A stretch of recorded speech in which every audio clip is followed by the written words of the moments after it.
16.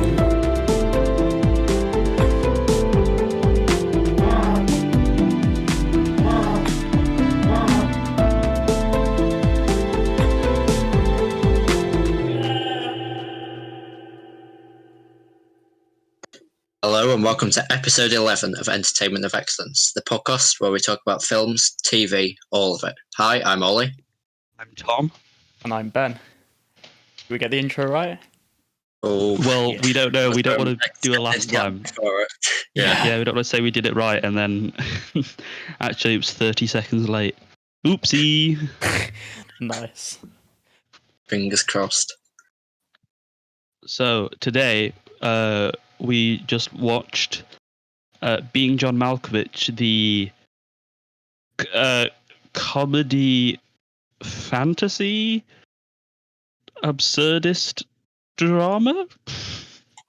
Yes. Yeah. Does everyone agree with those? Sure. It was definitely unique. I can say that. Yeah. I'm allowed to say that.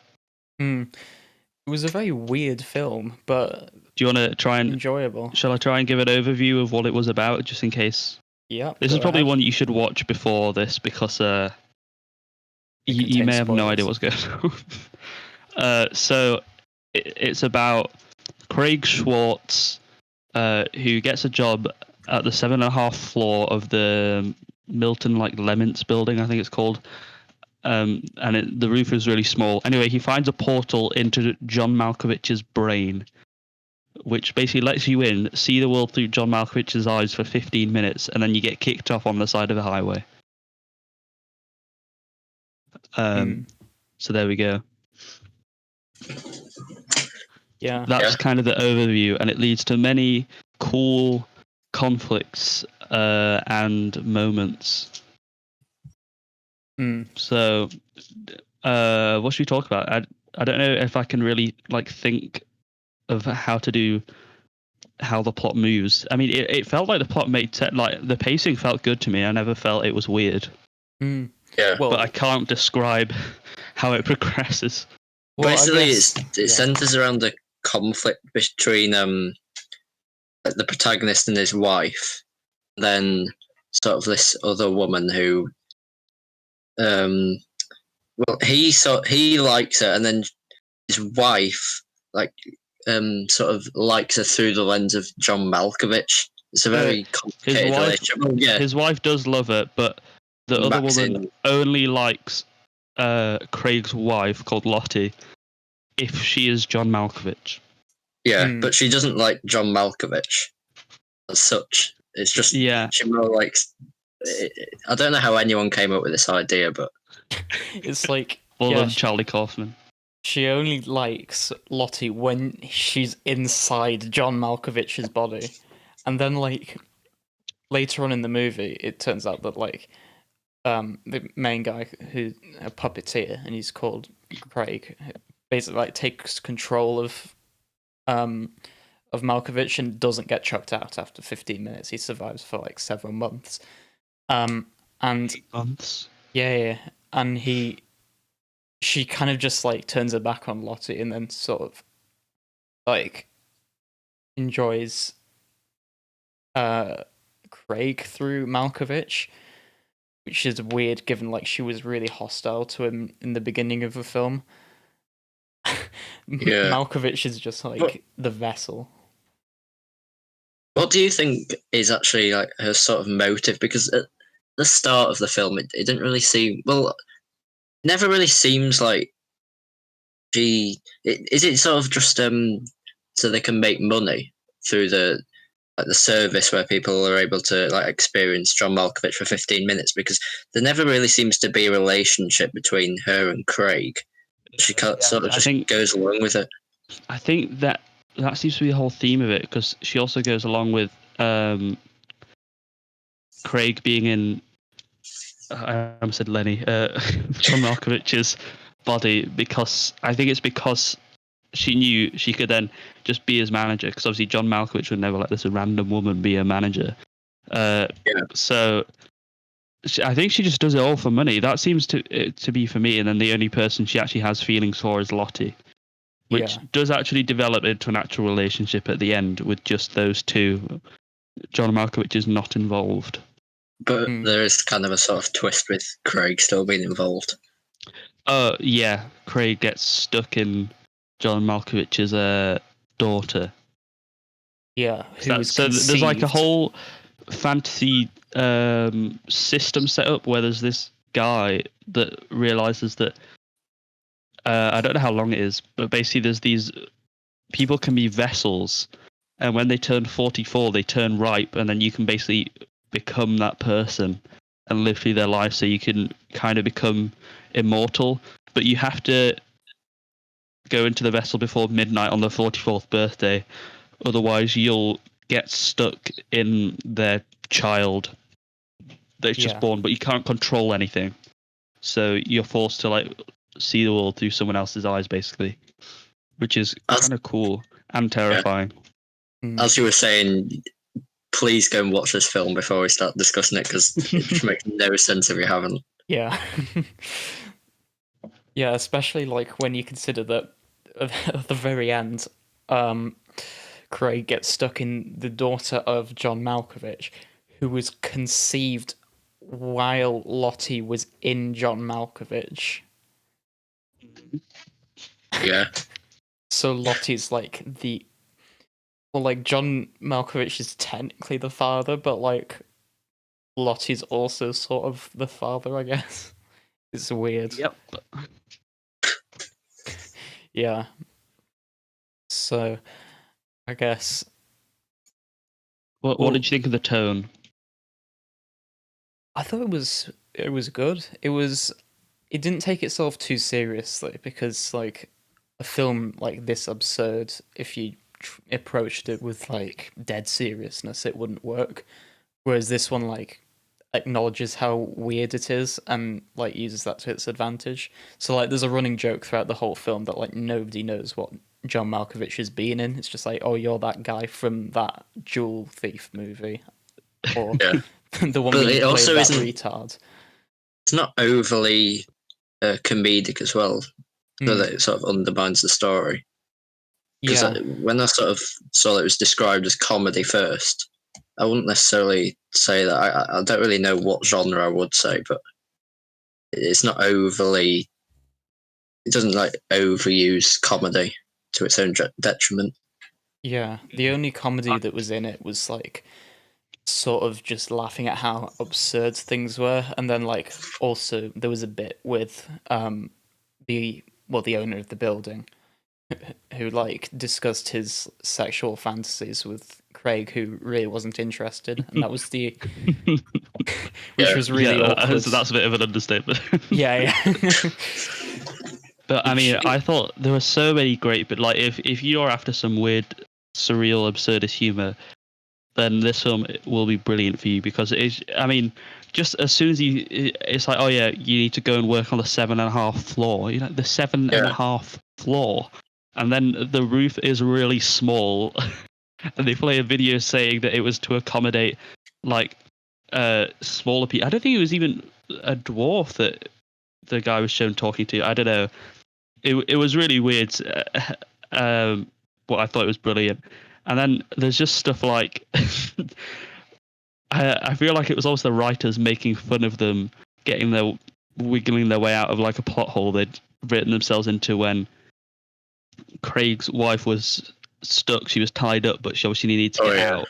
But then Elijah the monkey, you see him have a flashback to when he was in the jungle and he has to untie his like parents, you assume, to save them and himself, but he doesn't do it in time and he gets captured.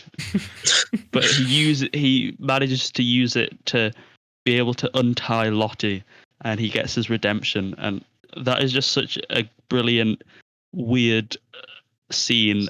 I mean, I thought it was amazing. Yeah. He's the best character.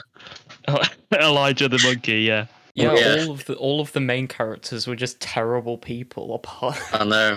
Like, Craig's obviously just like manipulative of his wife, and and obviously if Malkovich and just stays inside him for 8 months to further fine his as a own puppeteer. success. Yeah. But the interesting thing there is when he's inside of Malkovich, like he only exists then as a puppet. You know what I mean? Yeah. Because like, his actual, obviously, his like I guess his spiritual entity exists, but his only physical self is the puppet that John's using. Well, And you also- assume that you assume that like John Malkovich has the same experiences Craig does at the end, because when Craig gets out for like 10 seconds, Yeah. John Malkovich is like, oh, I'm free. So he's obviously being trapped there, knowing that someone else has been controlling him. So that'd be pretty scary. Just someone else takes over your life, basically forever. Yeah. Because obviously the other older people go in. Then Then- it also has another weird like philosophical aspect in that the same will have happened to the guy who owned the building, because remember, because obviously that isn't actually the guy that owns the building. so whilst he appears to be very nice, there's going to be the real guy in there somewhere just screaming into the void. The 105-year-old. Yeah. Yeah. And then it's just going to be like that forever. There's just going to be a collection of them, like the guy who owns the building, John Malkovich's daughter. Yeah. No, John Malkovich's daughter's fine. Oh no, because they go into her next, don't they? Oh she's the next one. Something I found interesting though is, as we were saying about Maxine, it's almost as if, like, I hated Craig as a character pretty much the whole way through. Yeah, I don't think you're supposed to like him. Hopefully. But he's manipulating everyone, and he seems like in control of the situation. But then you also have like Maxine, who's sort of not indoctrinating him, but sort of controlling him for her own purpose, which is mostly just financial and to gain her own influence. So it's almost as if everything that he's doing, even though he's the puppet master, in a way she's sort of controlling him as well.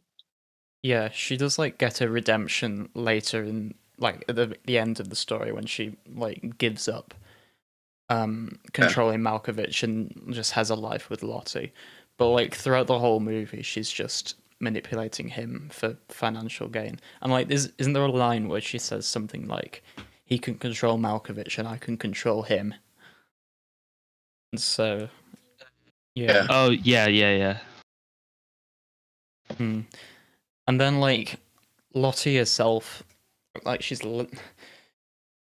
less bad as the other characters, but she seems to be quite selfish in that she's just pursuing Maxine because she likes her for her own gain, and just like ignoring her husband. Obviously she gets mistreated and everything like that, but yeah. One of the key questions we had about it was why John Malkovich. Imagine being him and getting the script for this. It's just like, especially the scene which we haven't talked about yet, where he goes inside his own head. Malkovich.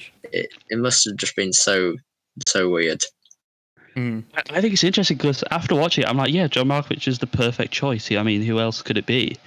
Just, I don't know how to explain it. It just worked. Like if it was Tom Cruise, it'd be so cheesy and awful. I feel like, but John Malkovich does have this kind of weird, also absurd and kind of like magical aura around him. I don't know how to explain it because obviously he's a massively famous actor.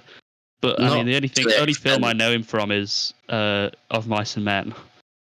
Yeah. So I just feel like he works, and he's got cool name. He's got a cool name that that you can say over and over again, as they do when he goes inside of his own brain. Yeah, it's just like he's that sort of definition of just like being sort of perfectly odd. Just his name, his character, his mannerisms and everything. He's just the perfect choice. And like Charlie Kaufman, who's the writer, was like wrote the scripts with him in mind. Like it was always Being John Malkovich. Yeah. And like when he pitched it to studios, like this, like you said, it was mainly just like everyone was asking, well, why isn't it more famous actor? Why isn't it being Tom Cruise or something? And then when Malkovich got the script himself, he asked the exact same question famously. Why isn't it being Tom Cruise? So there's that. What a lad. Maybe you just think you have like an overly obsessive fan who's just writing a film about you. Yeah. I thought the comedy was so spot on. I want to talk about all the like comedic things. So I've talked about the small roof thing, which is brilliantly bizarre. Another thing you might have forgot was the executive liaison, who just like doesn't understand anything anyone says. Yeah. Somehow, and then it means that Lester, the boss, he says that he thinks he has a speech impediment. Oh well, I mean, he completely believes he has a speech impediment. So, what's his name? Craig is just like, oh yeah, I can understand you perfectly, and the guy's like, oh, flattery will get you everywhere. Thanks for pretending, but it's really not necessary. Yeah. And obviously we need to talk about. So I mean, one of the things, as soon as you hear there's a portal into John Malkovich's brain, you want to know what if John Malkovich goes in it. The movie is like great with questions like that. Yeah, it's like, we're going to show what happens when John Malkovich goes inside John Malkovich. Yeah. And it's this great scene where he's in a restaurant. It's loads of people that have John Malkovich's head, and the only thing they say is Malkovich. And then when John Malkovich tries to like ask what's going on, you assume, or just act panicked, he just screams Malkovich. Everything on the menu is Malkovich. There's like a little girl with Malkovich's head on. Oh, that's so weird though. Like the whole movie has like virtually no special effects, but then just on that restaurant scene, everyone just has a John Malkovich head. It's so weird. It's so it's a bit good. like we're watching Fear and Loathing again. Yeah, like the first thing he sees when he's opening his eyes is like this woman wearing like a low cut top, and then you look, it pans up, and it's just Malkovich's head on her.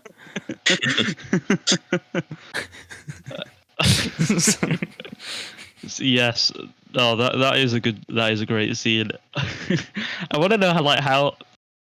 I mean, John Malkovich must have had to have done so many takes of that scene. Like, I don't know how they did it. Did they film it on a green screen? What did he?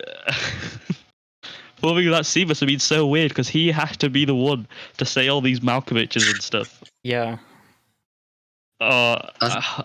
He was great. He does a great job at like embodying Craig when he goes into his body. Yeah, that was a great like little subtle thing when Craig goes in. You can see it being Craig. Like I don't know how to explain it. He has this thing with like where he puts his hands, which is just like what Craig does. And yeah, he's got all the same mannerisms. So I feel like he must have studied John Cusack, although John Cusack might have been putting the mannerisms on, so who knows. But I just thought that was great, because obviously they could have just had him as like John Malkovich, but he talks differently and everything, and it's he did a great job of being I know it's called Being John Malkovich, but John Malkovich did a great job at being someone else. Yeah, it's kind of weird how the whole movie premises on him, on other people being inside him. So like when there aren't people inside him, he's just essentially playing like a slightly exaggerated version of himself. But then he really has to go into detail to like show the audience that it's not him in it, and he does that really well. If anything, it's like a testament to how great an actor he is, really. Yeah, and I mean, he's just as good as he was in that Jewel Thief movie, Yeah. Or the one where he played that retard. Oh yeah. One where but that one actually exists, Ben. Come on. Oh, of Mice and Men. There was a reference I picked up on when they were talking about at the end other people who might want to go into Malkovich's head. He mentioned Gary Sinise, and he was the guy who played George and directed Of Mice and Men. So watched that in Year 8 English. Good Year times. 9, actually. Oh, yeah, it must have been year 9, right? Oh, Year 9 was Yes. the year of bad movies. I was getting a bit worried when vaccine came into his house. I thought he'd just do a Curly's wife again. I stroked your hair. Oh no. Can I stroke your hair, George? Wait, George. How did you think the directing was? I mean, it's one of those that I didn't massively notice until the scene where Maxine and Lottie go into his subconscious, which was really cool. Where there's loads of these things where they're like crawling through vents, and then it kind of flips the direction of which way is up, and it goes into loads of these parts of John Malkovich's life and stuff. That was really cool. But thinking back, I feel like also the cinematography and stuff, I think they did well in the 7.5 floor parts. Like there was a lot of almost the shots were slanted upwards to really emphasize how cramped it was. Yeah. And I think that worked, which helped the tension when John Malkovich comes in to investigate the John Malkovich portal, and obviously flips out. Yeah. Yeah. Like, I think Ollie, you were going to say something about this? I was just going to say, I think that they're like actually, well, sort of like hyperbolic, but actual things that happen to him. Because that would have been interesting. Yeah, I don't know. I don't know how was he ever called John Malkovich? yeah. Whether that like whole part was an exaggerated version of like his character, or whether there was stuff that actually did happen to him. Yeah. Who knows? Yeah. The directing was like interesting because like the guy who directed it, Spike Jonze, he'd like or Jones, I guess. I'm never great at names. This was his first movie that he'd done before. Like he'd done lots of music videos, so he did for like Weezer, Beastie Boys, REM. First one I saw was like Daft Punk by Daft Punk. And so like this was his first movie, and I think he did a really good job of it. He's done like a few since then, none of which I've heard of. So was this actually his debut? Because this is a pretty impressive So debut. He'd been active Nice. since like the early 90s doing music videos, but then here it was the first feature film he actually did. So This is the first film that Charlie Kaufman wrote as well. Nice. Yeah. So that's cool. And then that whole scene where it's in his subconscious and there's like the camera angle changing and coming out of different like parts of the scene and going into different things, that like oddly enough reminded me of just for some reason the music video for Honey by Moby, where it's pretty much similar to that. Turns out that the guy who directed that was Spike Jonze's brother-in-law, and it was also after this, so I kind of wonder if there might have been any influence there or something. I'm sorry, Charlie Kaufman is shorter than me. How short is he? A little bit of a tangent here, but he's in 5 real foot 4.5 or 1.64 meters. I'm pretty sure I'm over 1.7. I can't remember. You're over 1.7. No, Like, how tall is it? I've you're actually got a tape measure in my room. 1.7. I'm only just over 1.7. In real life, Tom has always been I'll be with you 1 second. a little bit diminutive in stature. Let's put it that way. You mean Thom? Oh yeah, Thom. He's officially Thom. Yeah.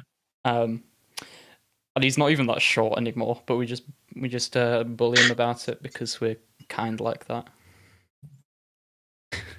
Is he still measuring? Is he off measuring himself? Drum roll. Oh, let's see. Ooh. 170.5 centimeters. No flipping way. I am taller than Charlie Kaufman. I'm There you only go. like 173 centimeters. No, you're not. You're taller than me. Am I just hunched over then? Because that's what I measured. Probably. Right. Okay. That makes me feel so much better. My insecurities have just gone. Am I the only one that measured Thanks. some Anyway, feet? Thanks, Charlie Kaufman. Anyway, back to Being John Malkovich. Yeah.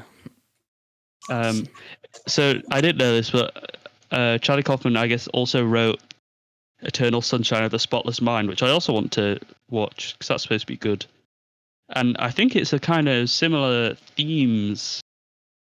It's about a guy that, yes, it's about a couple that erase their memories. So he obviously likes writing about, I guess, stuff to do with people's minds and things, like weird fantasy stuff with them. Yeah. You can tell that he obviously had fun writing Being John Malkovich, I think. Well, hearing the synopsis of that, and then sort of with this as well, there are certain elements I think are a bit similar to Black Mirror in a way. You know, the episode, I think it's Black Museum. Yeah. It sort of tells little sort of anecdotes. There's the one of someone who sort of gets addicted to pain.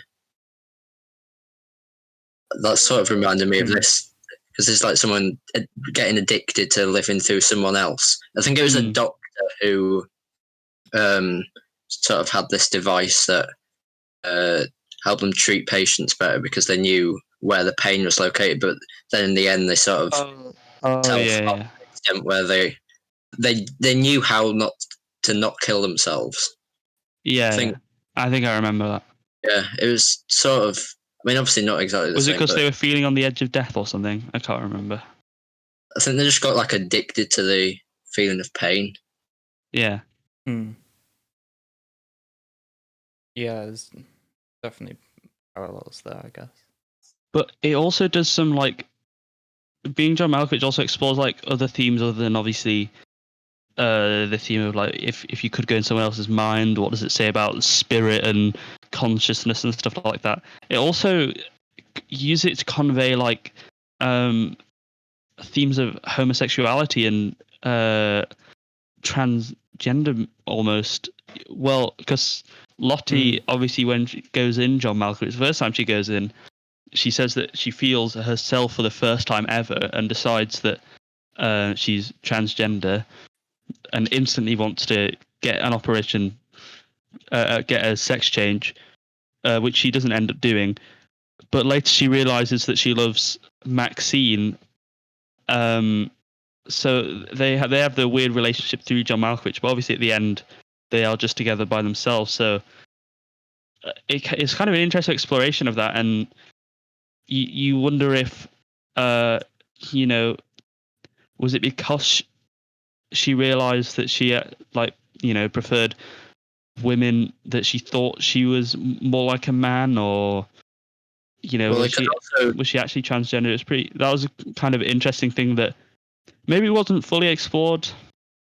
I don't know. Yeah, it could. What I thought, in a way, her sort of throughout it, she's sort of kind of volatile and precarious with her mental state.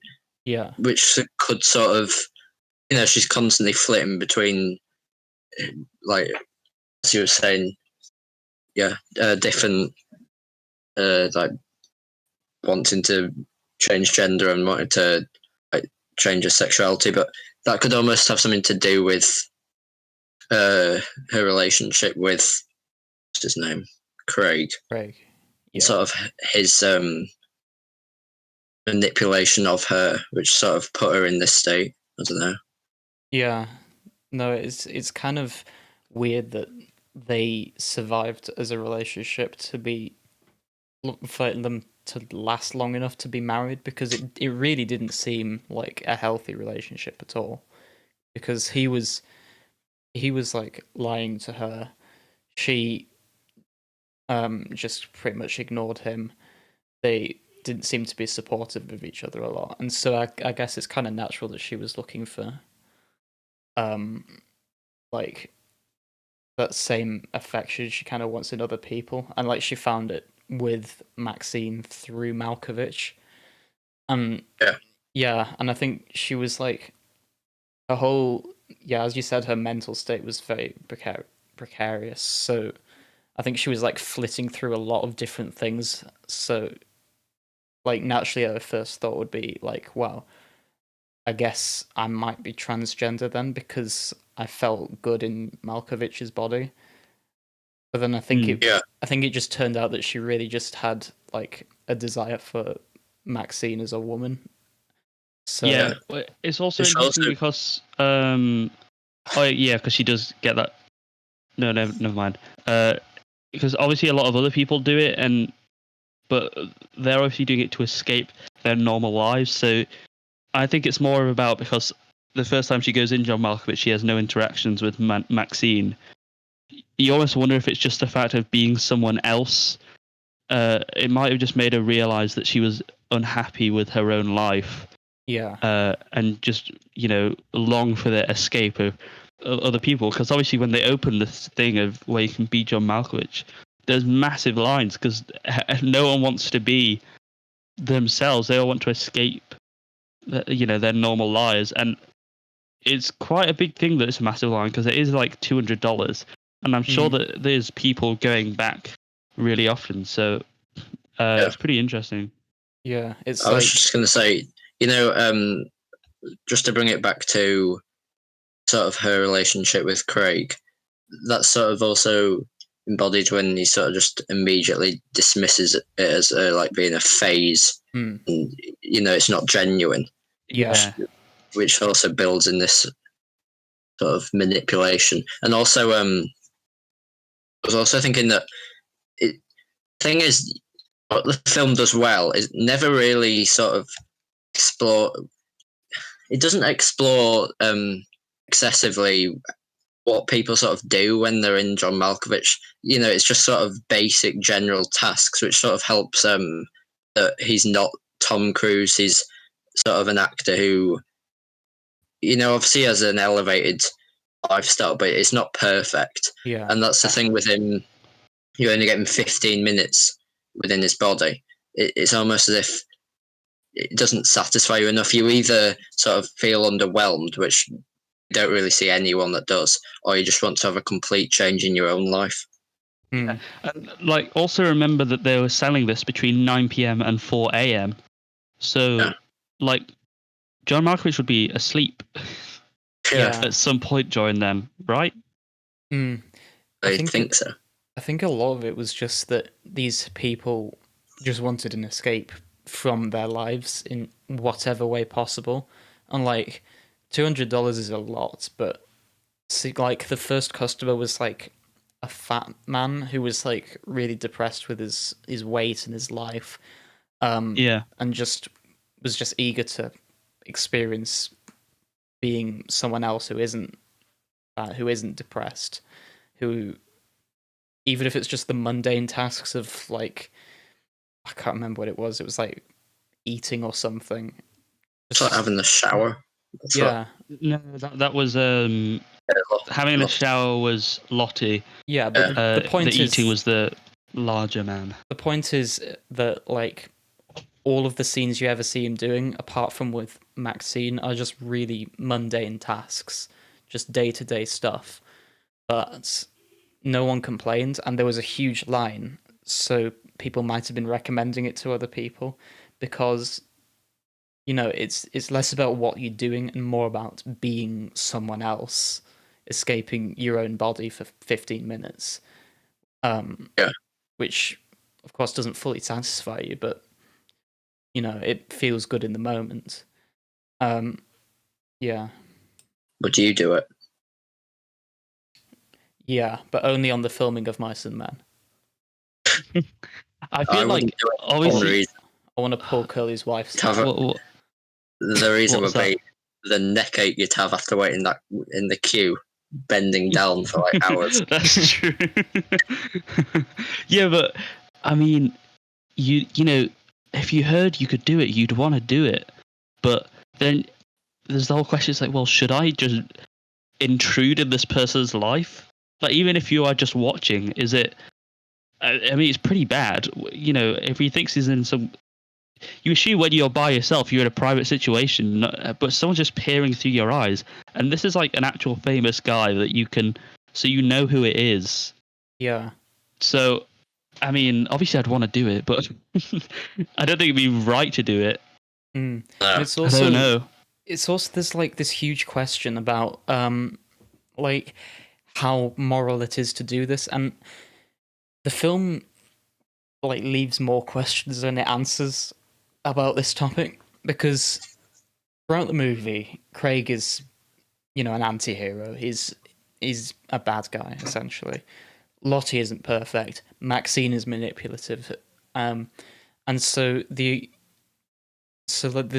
person who owns the building, I've forgotten his name now, but he's Dr. Lester. yeah, Dr. Lester. He's sort of like, I guess, presented as the good guy in a sense, just because he's not Craig, and so his whole plan about let's take over Malkovich, we can take all of these people with us, and we're going to escape death. You know, all of that is presented as a good thing, but then when you realize the consequences it will leave, it's completely displacing Malkovich from his own life forever.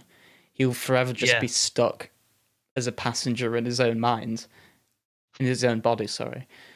And it's like, are all of these people's lives worth more than Malkovich's own? And yeah, that sort of philosophical question of whether you should do it is really big.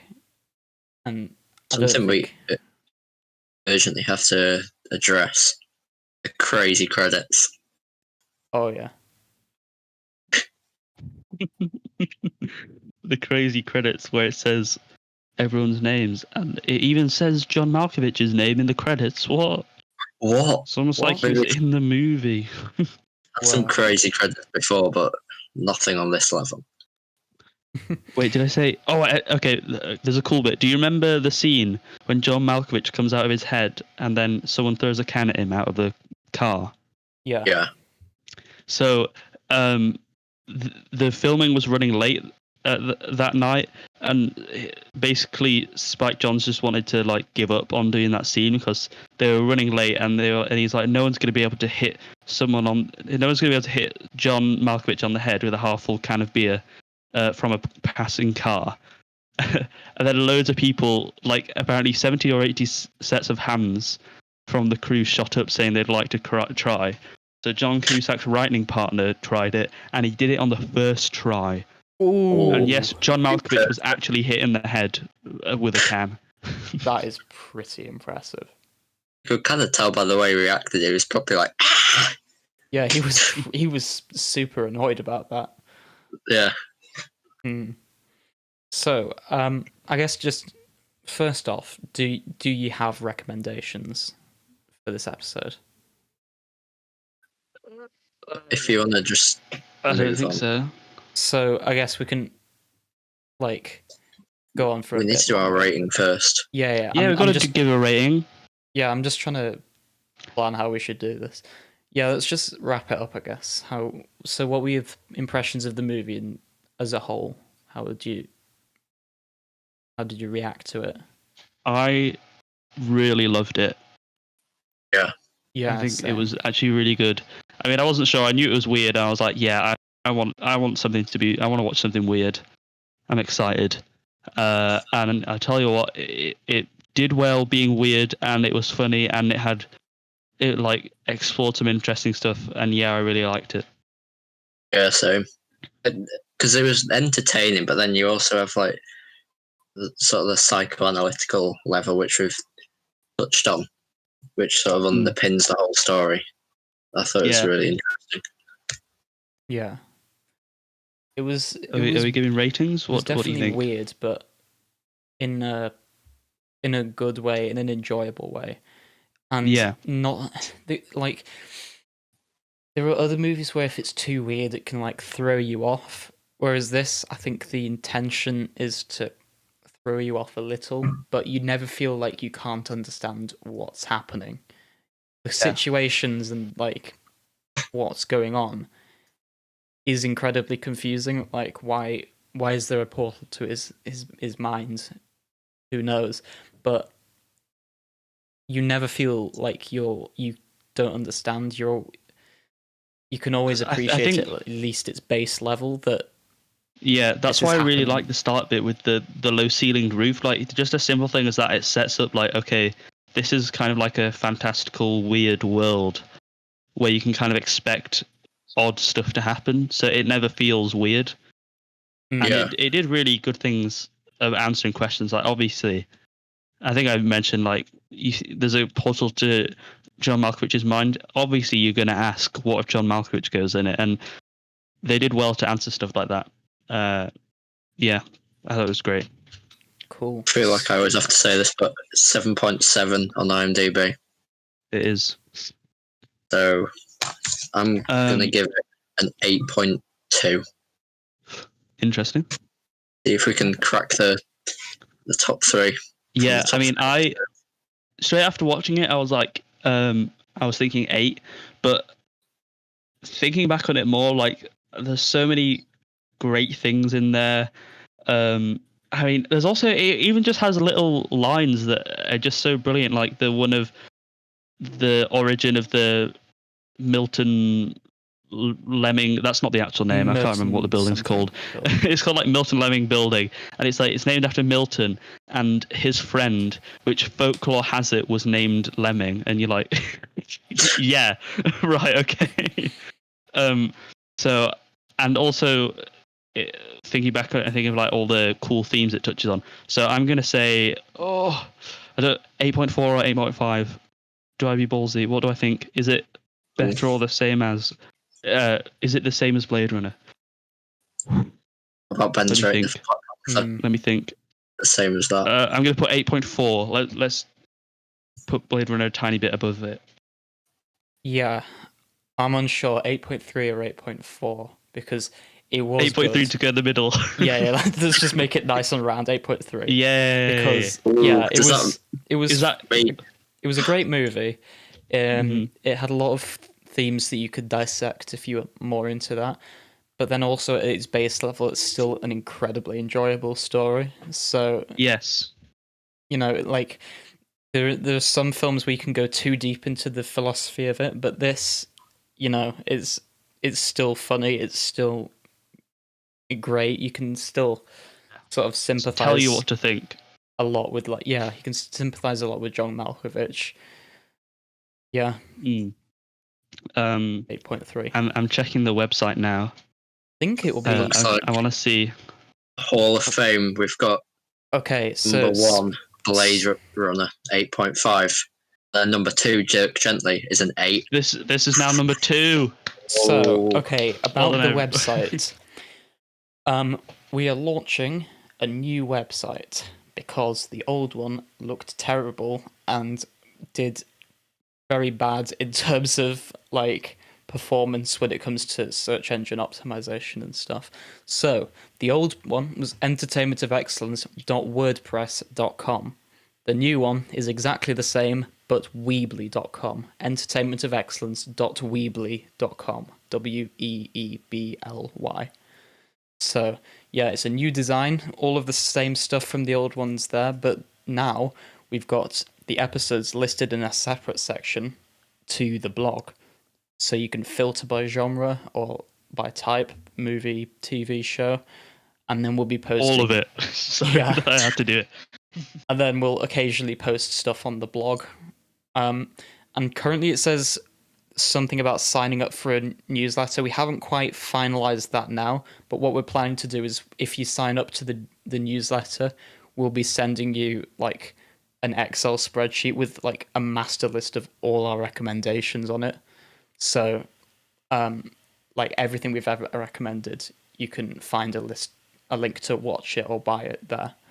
And then also you'll be like kept in the loop with some stuff. So maybe we might like share what we'll be reviewing before we announce it on social media and stuff, just so we can collect your emails and build like a better community, I guess.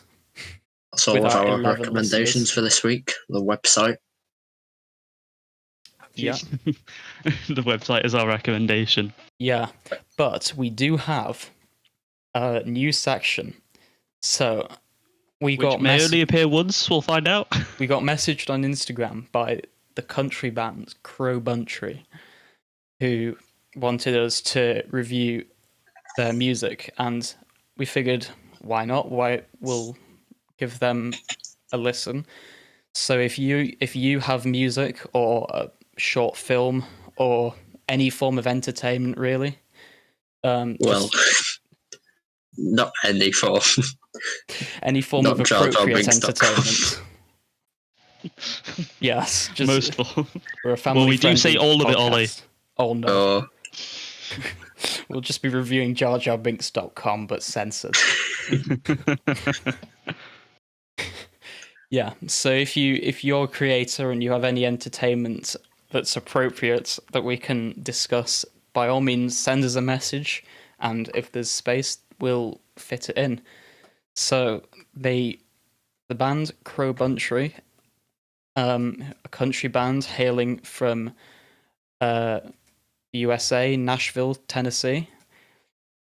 They asked us to look at their latest song. It's called Whiskey Dick Picnic, and so we'll talk about that first. What were your thoughts on Whiskey Dick Picnic? So, obviously, let's have a disclaimer. Country isn't like my thing, but I think the way they do it, because they obviously are kind of just having fun and joking around with it. I really like the energy behind it. Yeah. Just about first date going so well. I mean, he's sitting next to his favorite deviled eggs. What's not to like? And then wakes up on a picnic blanket by himself. Poor guy. Yeah. So they're just kind of energy. Like, I've listened to quite a few comedy bands every now and then, just because sometimes I'm just really in the mood for it, no matter how ridiculous they are. Like Flight of the Conchords, Ninja Sex Party. Some of Ween's songs are kind of goofy. So yeah, I do kind of enjoy stuff like that. So I thought it was good. Also, I think the like guitars are actually pretty good in this song. When it came in, kind of the how would you say licks? I don't know, but the guitars seem to work together and do a nice job at the start. So I did actually like the guitar as well, and the singing worked because I was like, wow, this guy sounds absolutely hammered. Yeah. But in a good way. You're like, yeah, this is a guy that would just pass out. Yeah, it definitely suited on a blanket in the middle of a field. I also like the fact that the lyrics aren't like verse chorus, bridge chorus. It's sort of three composed. That's a pretty interesting structure. Yeah, you've got three verses, then like a sort of bridge, and then like I guess the chorus, Whiskey Dick Picnic, oh Whiskey Dick Picnic for the rest of the song. So so unlike some of the sounds in there were like, I guess, quite conventional, but they worked because that was the sort of like vibe they were going for. So yeah, we quite enjoyed that, to be fair. Yeah. And then the other one was their remix of the song Tonky Honk Tractor, featuring support staff.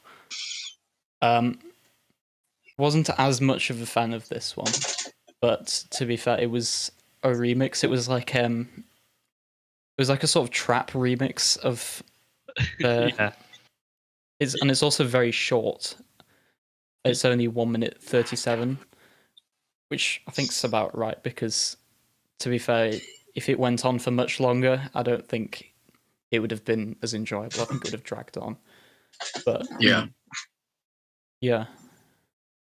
Like, and then we had a quick listen to the original Tonky Honk Tractor, which was insanely catchy. Like, it wasn't as it is like it's even though, to be honest, I'm not a fan of this kind of like music, but I've got to admit it's catchy.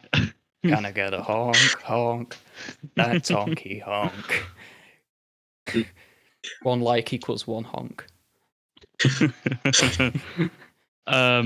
Yeah. Yeah, the original I mean, was Swagger better. up on my I've got to say, Nashville but tracker. it's interesting the remix Yeah, Yeah. sports yeah.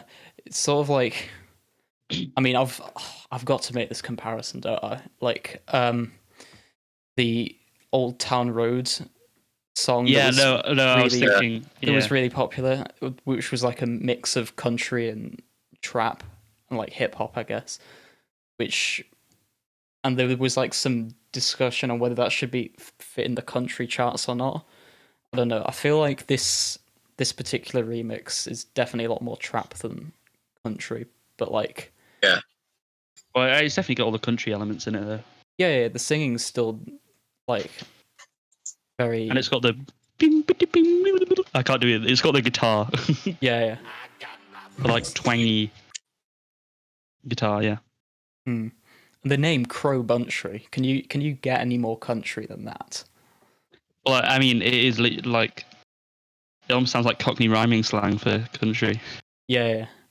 Yeah. That'd be Yeah. interesting, Cockney country. Yeah. I don't know how that would sound. I'm not even gonna attempt to think of how it would sound. So, thank you, Crow Buntry, for sending that in. With Tonky Honk Tractor, Tonky Honk Tractor remix, Whiskey Dick Picnic, and a couple of other songs are out now on Snoring Dog Productions. You can find them on iTunes, Spotify, and everywhere. So yeah, thank you for that. Hope you enjoyed. Give them a listen. Yeah, again, if you're a creator and you've got like a short film or music or anything appropriate, a story, yeah. If you, that could work. I mean, poem. yeah, artwork. I Well, guess. yeah, we'll review a poem. Why not? Let's go back to. All of it. Poem. Ollie, you do A-level English literature, right? I do. There you go. You can be the poem review man. Yeah, poems, Sure. stories, music, films, artwork. If you've made a whole feature film, that would be impressive. Yeah, if you have, then we'll definitely make space for Operation you. Poison Sword. No. Obviously, Tarantino's listening to us. So. Oh, yeah. Yeah. That'd be funny. Tarantino sends us a message like, "Oh, could you review? I made this short film. It's called Once Upon a Time in Hollywood. Could you review, please?" I made this film a while back. I don't know if anyone likes it. It's called Reservoir Dogs. It's not that famous. That's on Ollie's top 5 movies. Okay, It nearly so, went on mine, but I didn't want yeah. to put Tarantino. So if you look at the new website, which is entertainmentofexcellence.weebly.com, we've got new About Us sections because the old one only had Ollie and me from 2018. Disgusting. Yep. So Hey up, my G. I came across as a little bit narcissistic. I had links to all of my music that I've done that have since expired because the music's been removed. Ollie mentioned his basketball cards he posted every day on Twitter, which he posted And my like twice, my personal YouTube account. which he posted nothing on. Yeah, and then Tom just wasn't on there because he's a special guest. So, Obviously. So go check out our new website. It's a lot more sleek in design. There's some sections there. The Hall of Fame's back up. We'll update that with Being John Malkovich is, I'm assuming, the second best. Yeah, thing second we've place. watched. Yep.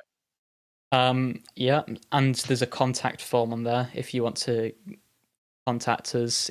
Especially if you've got like a review of the podcast, that would really help us out because we're still starting out and we don't know the best way to structure things. So if you've got any feedback at all, please do leave a comment or contact us. Yeah.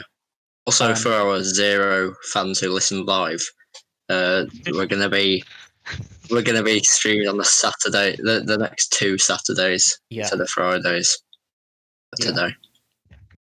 You can there you find go, us... Lewis G. Lewis, please watch live. We're begging Any you. people watching live, probably us. Yeah. So, and then you can find us on Instagram and Twitter, both at EOV Podcast. You can direct messages there. We post clips from the episodes there. Occasionally other stuff. So shoot us a follow. And Yeah. I think that's about it. And you Yeah. have anything to say? Should we just sign off? That's it. Any recommendations other than the website Yeah. and the Crow Buntry? Yeah, go support Crow Buntry. We need to get up to 50 listeners as well for that. Oh yeah. What were we doing During the for that? 24.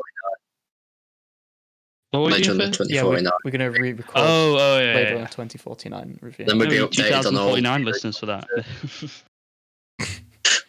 No, we'll get 50 listeners by 2049, I think. We'll get like 49 and then we'll lose one. Anyway, thanks for listening. If you're listening live, which you're not, thank you. If you're listening on podcast platforms, It's only thank you. me listening live. Thanks for listening. All right, see you. All right, see you.